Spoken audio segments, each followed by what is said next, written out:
khăn kì ơi bây giờ rất cái khăn này nè bà mà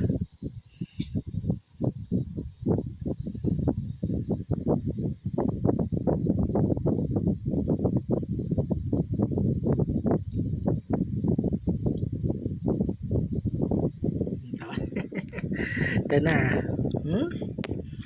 rồi hết tên à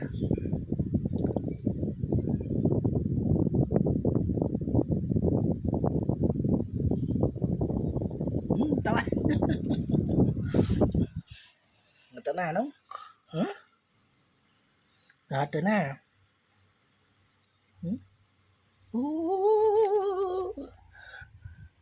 lấp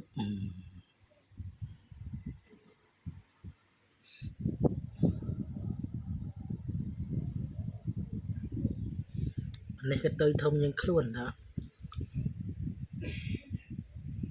à trên này sai tên trên này à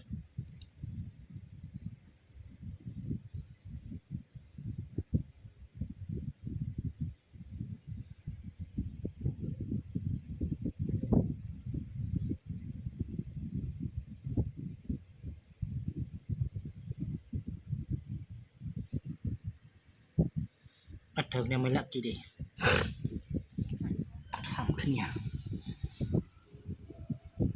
chị bảo ấy nè bảo ấy khăm mày bảo ấy dạ